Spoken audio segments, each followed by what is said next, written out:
Okay, everybody. This is this week's purchases from November 21st to December 1st. Let's get started with Astonishing X-Men, the annual #1. This is the first Astonishing X-Men annual, believe it or not. The series was launched in 2004, and it's around 50 issues. It's been delayed for artist reasons or whatnot. But moving on, this was a pretty good annual issue. The story is regular sized for the first part. North Star's husband Kyle is being protected by the X-Men from anti-mutant forces. There's action, but this is strictly character-driven plot. It was written by Christos Cage, who also wrote Avengers Academy, so I knew to expect really good character-related stuff here. It's really nice seeing Kyle interact with all the other X-Men, and he's just kind of wondering just what he's gotten himself into with marrying North Star and dealing with his life as an X-Man. But of course, in the end, their love is strong and it can handle the stress of North Star's heroic life. The second part of the annual is the classic Alpha Flight issue 106, where North Star first comes out. I wish I would have gotten the comics back then so I could pick this up. I think it would have really helped me growing up, even though I was kind of oblivious to that whole AIDS crisis during that time. And yeah, I was around, what, oh god, 1992? I was around 8 or 9, so yeah, I'm old. But this story was really well written and heartfelt, so I'm really glad I got the chance to read it. So if you were thinking about getting into Astonishing X-Men or anything like that, definitely pick it up. It's a really good buy.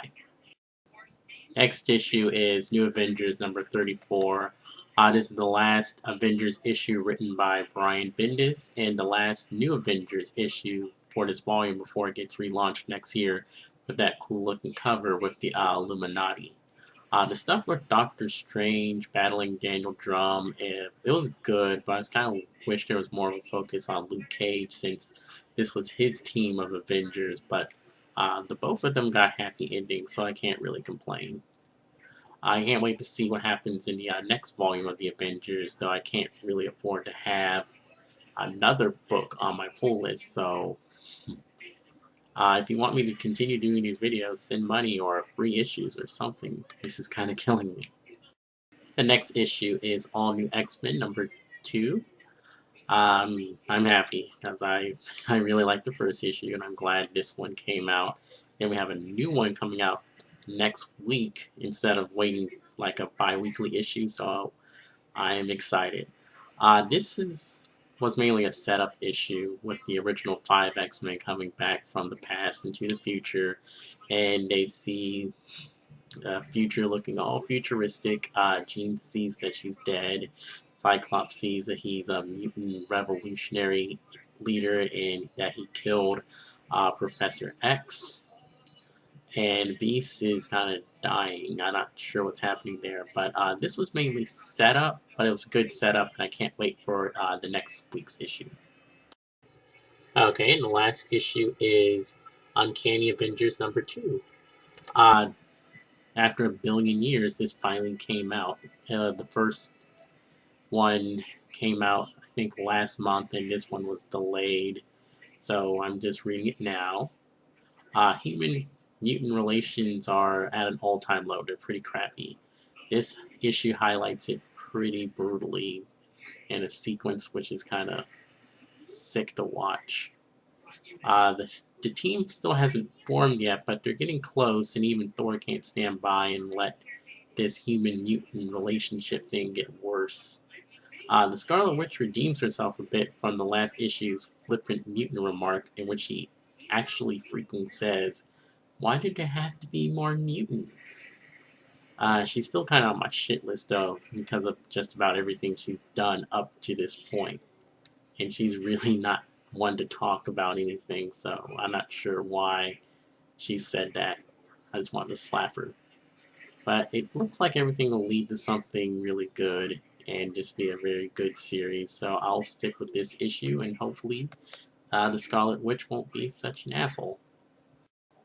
And since this was a short week, I do have some time to answer some questions to make it so the video doesn't seem so short. So let me go ahead and get started. Choco Taco 87 asks, how are you liking Marvel Now so far? Which title is your favorite? Marvel Now is, I think it's a really good experiment for Marvel trying to get new people into comics more. I think it's a great launching point if you're looking to start getting into comics. You can just pick these up.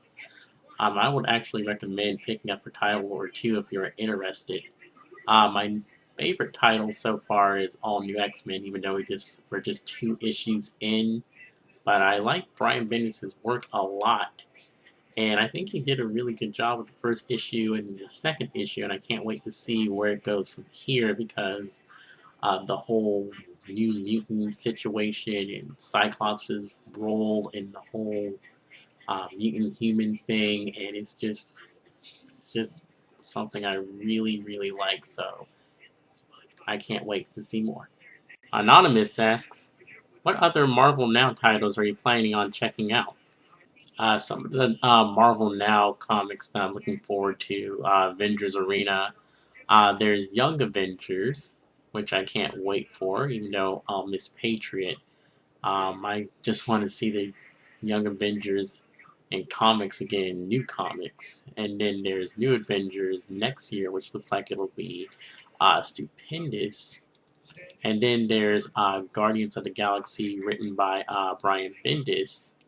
I'm only really picking this up for Bendis because I really like his work and I want to see what he does with Guardians of the Galaxy. Maybe I'll get into this one and prep for the upcoming movie. Frankenstep asks, are you looking forward to Avengers Arena? Yes, I am looking forward to Avengers Arena. If you haven't heard anything about the controversy with Avengers Arena, a lot of people are not looking forward to it, mainly because of some fan favorite characters being killed, some young characters being regarded as C-list fodder. But I'm looking forward to it. I think that the writer may be able to pull this off, and I've heard good things from the advanced review. So I'm looking forward to this and seeing the Avengers Academy kids again, even if they get killed.